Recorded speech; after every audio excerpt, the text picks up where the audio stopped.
Hello friends, तर आज आपण बघणार आहे की ई-श्रम कार्ड कसे काढायचे मोबाईलवरून. तर सिम्पली आधारवरून आणि बँक पासबुकवरून आपण ई-श्रम कार्डसाठी अप्लाय करू शकतो. तर असेच व्हिडिओ बघण्याकरिता डेली अपडेट चॅनलला सबस्क्राईब करून नोटिफिकेशनला प्रेस कराल. तर चला येऊया आपण स्क्रीनवर. हॅलो फ्रेंड्स, तर सिम्पली गुगल क्रोम याला ओपन करायचे आहे. ओपन केल्यानंतर बघा इथे सर्च करायचं आहे ई-श्रम कार्ड. ई-श्रम कार्ड. त्यानंतर बघा इथे साईट आलेली आहे, त्यावर क्लिक करायचं आहे. तर हे बघा तुमच्या समोर साईट खुललेली आहे. तर रजिस्टर ऑन ई-श्रम यावर क्लिक करायचं आहे. तर इथे मोबाईल नंबर टाकायचा आहे.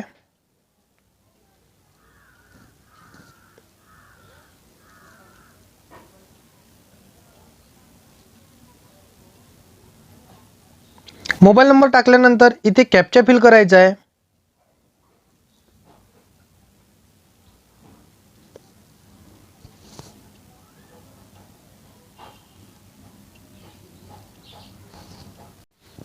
त्यानंतर you are active member for employer, तर त्याला नो करून सेंड OTP या बटनवर क्लिक करायचं आहे. त्यानंतर तुमच्या नंबरवर एक OTP येईल, त्याला इथे फिल करायचं आहे.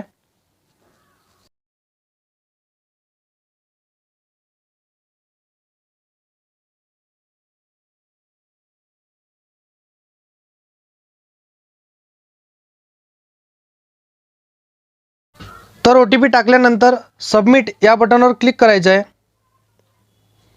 त्यानंतर इथे आधार नंबर टाकायचा आहे.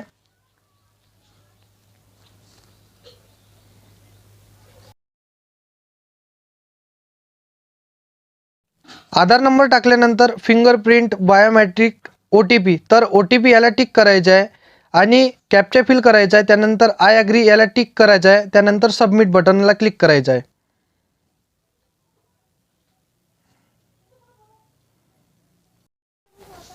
तर तुमच्या आधारला जो मोबाईल नंबर लिंक असेल त्यावर एक OTP जाईल, तो OTP इथे फिल करायचा आहे. OTP फिल केल्यानंतर व्हॅलिड या बटनला क्लिक करायचं आहे.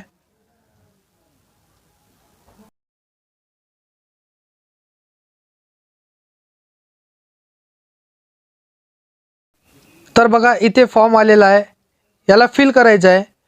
तर कंटिन्यू या बटनला क्लिक करायचं आहे.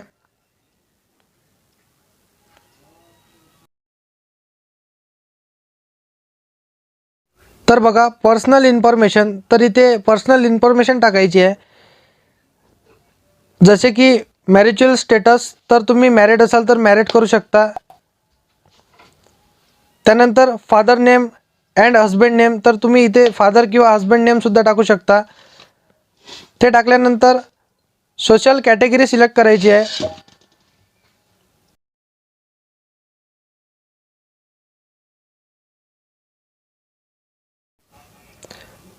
सोशल कॅटेगरी सिलेक्ट केल्यानंतर बघा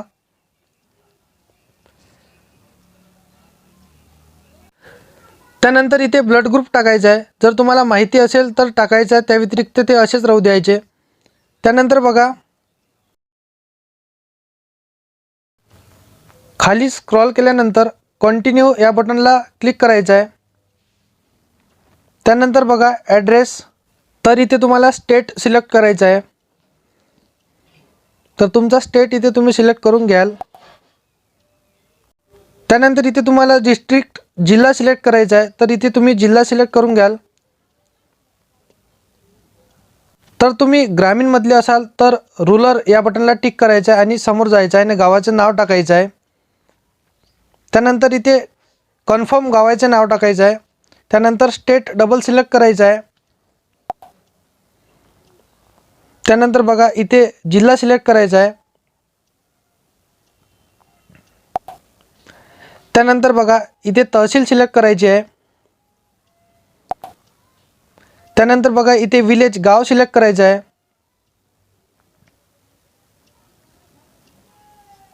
गाव सिलेक्ट केल्यानंतर बघा आणि इथे तुमच्या एरियाचा पिनकोड टाकायचा आहे. त्यानंतर करंट लोकेशन, तर इथे तुम्ही किती वर्षापासून राहत आहात, तर इथे इयर सिलेक्ट करायचं आहे. परमनंट ॲड्रेस तर रुरल याला टिक करायचे आहे. त्यानंतर ॲड्रेस टाकायचा आहे, तर तिथे गावाचे नाव फिल करायचे आहे. त्यानंतर इथे स्टेट सिलेक्ट करायचं आहे. त्यानंतर बघा डिस्ट्रिक्ट जिल्हा सिलेक्ट करायचा आहे. जिल्हा सिलेक्ट केल्यानंतर बघा इथे तहसील सिलेक्ट करायची आहे. तहसीलसुद्धा सिलेक्ट केल्यानंतर इथे गाव सिलेक्ट करायचं आहे.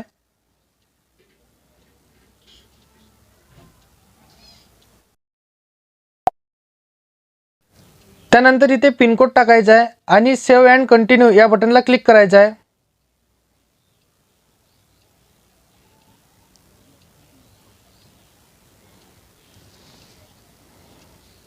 त्यानंतर बघा एज्युकेशन अँड क्वालिफिकेशन, तर इथे एज्युकेशन सिलेक्ट करायचे आहे.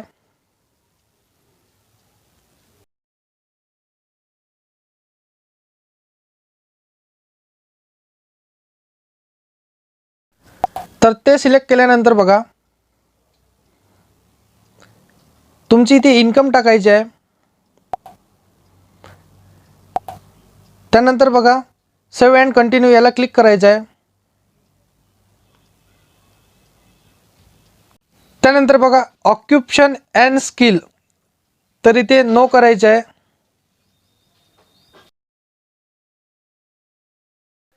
त्यानंतर बघा प्रायमरी ऑक्युपेशन, तर इथे लेबर असाल तर लेबरसुद्धा तुम्ही इथे टाकू शकता.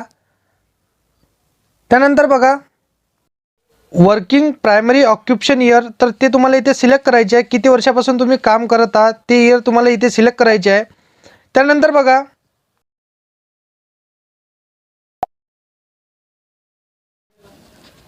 सेकंडरी ऑक्युपेशन, तर ते तुम्हाला इथे लेबर करायचे आहे. तर ते केल्यानंतर बघा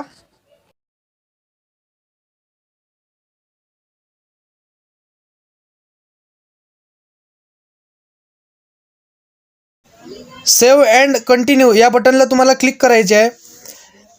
त्यानंतर बघा बँक डिटेल्स, तर तुम्हाला इथे बँकची डिटेल्ससुद्धा इथे टाकायची आहे. तर अकाउंट नंबर तुम्हाला इथे टाकायचा आहे. तर कन्फर्म अकाउंट नंबर, तर इथे अकाउंट नंबर कन्फर्म करायचा आहे.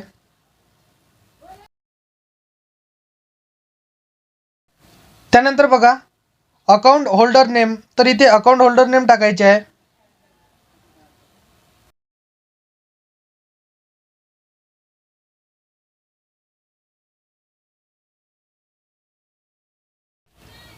ते टाकल्यानंतर बघा IFSC कोड इथे तुम्हाला टाकायचा आहे.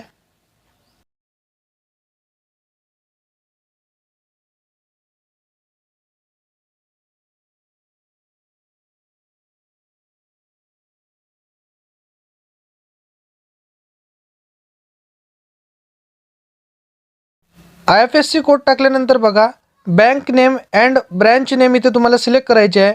तर ते केल्यानंतर सेव्ह अँड कंटिन्यू या बटनला क्लिक करायचं आहे. तर बघा इथे तुमचा पूर्ण फॉर्म फिल झालेला आहे. तर इथून तुम्ही चेकसुद्धा करू शकता. तर चेक केल्यानंतर बघा तर इथे टिक करायचे आहे आणि इथे यस करायचं आहे. त्यानंतर इथे सबमिट या बटनवरती क्लिक करायचं आहे.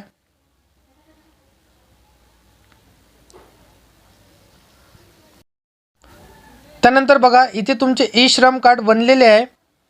तर तुम्ही बघू शकता इथे तुमचे ई श्रम कार्ड बनलेले आहे. तुम्ही इथून PDF सुद्धा डाउनलोड करू शकता. त्याच्या व्यतिरिक्त तुम्ही प्रिंटसुद्धा इथून काढू शकता. तर असेच व्हिडिओ बघण्याकरिता डेली अपडेट चॅनलला सबस्क्राईब करून ऑल नोटिफिकेशनला प्रेस कराल. तर धन्यवाद.